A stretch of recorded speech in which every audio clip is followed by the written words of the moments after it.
From college to the WNBA to China, we bring you the story of one of Liberty University's all-time great women's basketball players. And see how the Flames football team helped to bring an emotional military homecoming. That's all ahead. Game On starts right now.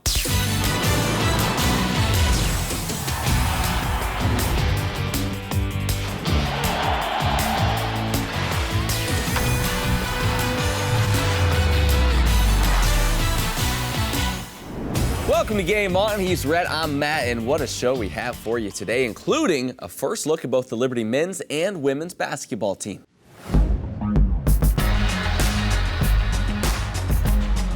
The NFL Combine is quite simply the biggest job interview any football player could ever have. A Liberty player being invited to the Combine hasn't exactly been a yearly occurrence. In fact, the last Flame to be here in Indianapolis was Rashad Jennings in 2009. Summer is more than just a season. For those chasing a dream, summer becomes a nightmare.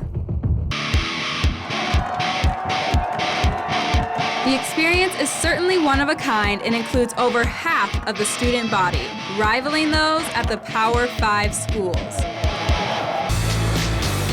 Jumping out of a plane to deliver the game ball may seem excessive, but at Liberty, it's just another part of our game day experience. Great energy from the crowd. Even at 3,000 feet, I could hear them. It was thunder from down here. We brought what we could, but the spirit was already here. We love jumping into the stadiums. We feed off that energy, so it's a blast. Welcome to New York City, the Big Apple, the biggest stage, the brightest lights, and the home of New York Giants running back and Liberty University alum Rashad Jennings. Rashad's getting ready to enter his second season with the G-Men, so we decided to drop in and catch up with the former Flame.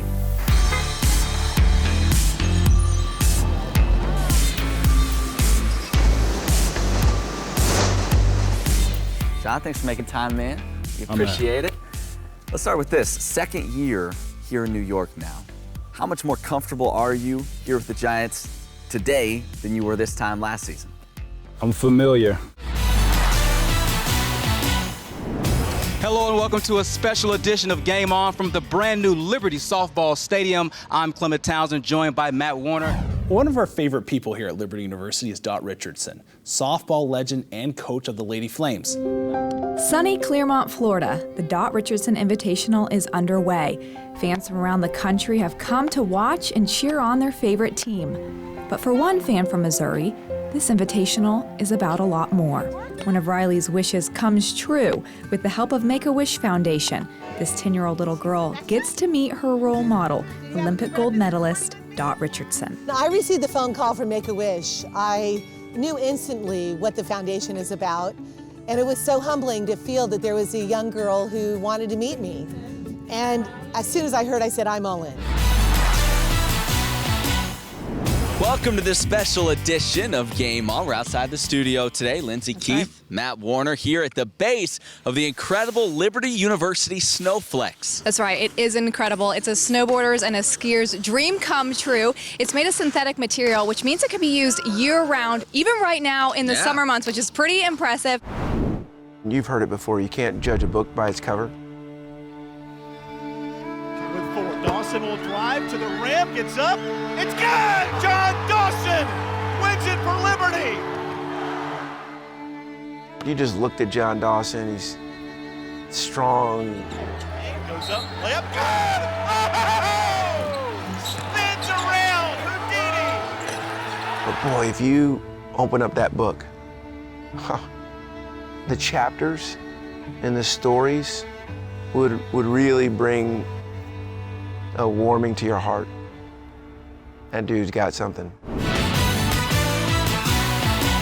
Welcome back to the show. What a thrill it is for us to welcome William Byron into the studio. Just this year, Byron made the jump to the NASCAR Camping World Truck Series.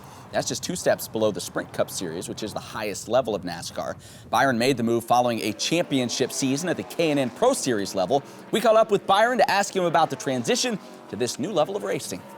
After winning the K&N Championship last year, is awesome to make that next step. Liberty would tack on a couple more in the fourth as LU rolls to a much-needed 5-0 victory.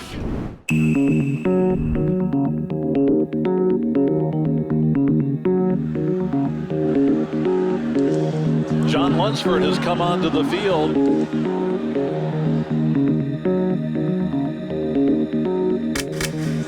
was lining them up from 60 in pregame.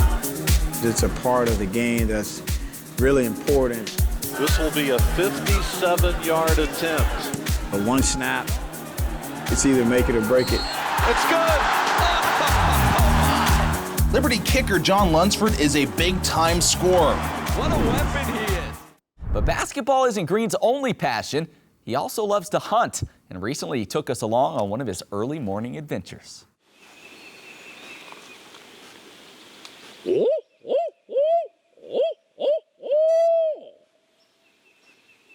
I just love the early mornings.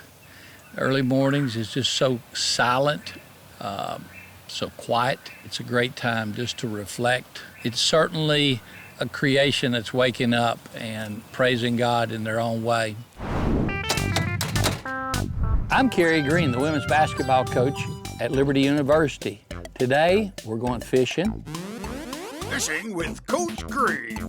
Go fish. That's Fish off, turnover. driving layup and fumbled it on the way up. Couldn't handle it. A huge night for James in this ball game, and when this team starts getting out and running the floor, the short shorts. Yeah, gotta love it. Now it's time for our final NBA double team of the regular season. Welcome back. On Thursday, the Liberty University baseball team stayed hot. The Eagles would look to improve their 1-2 conference record against the Flames. And to baseball we go. The Flame train on a 4-game win streak as they travel to Blacksburg. Talk to us a little bit about the importance of this win on Wednesday by Liberty. ESPN's Samantha Ponder. Growing up, Sam always dreamt of being a reporter, but she never imagined God would direct her path to the very top of the sports broadcasting world. If you go anywhere around. Every Saturday morning of the college football season, Samantha Ponder takes the stage on ESPN's College Game Day. Her career ascent from her hometown of Phoenix, Arizona to national host almost took Sam by surprise. All right, now it's time for a segment we call Warm, Hot, and Fuego. Each week, we'll be looking at the top performers in Liberty athletics. We begin, as always, with Warm. Yeah, let's start off with Warm. Quarterback Josh Woodrum. This guy, can he do any more? Last year, you look at his numbers. United States Olympic hopeful Sam Chilenga runs for his country. He runs to provide for his family, and he runs to help a village.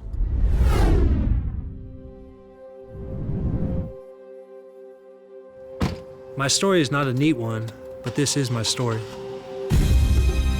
The water can be unpredictable, and you have to take what the lake gives you to have your best performance. I woke up after being in a coma for 5.5 weeks. First thing I did was look in the mirror and see how much weight I'd lost. And I want to be the world champion. I've ran world champion time.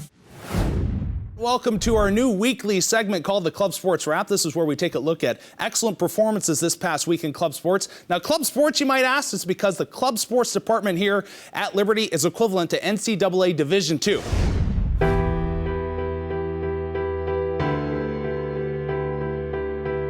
The stereotype is that black people can't swim, or in some cases shouldn't swim. Oh, don't swim, that's a white sport. And that pains me. It's almost like nails on a chalkboard. It's a stereotype that has implications that go far beyond just, cultural sport issues.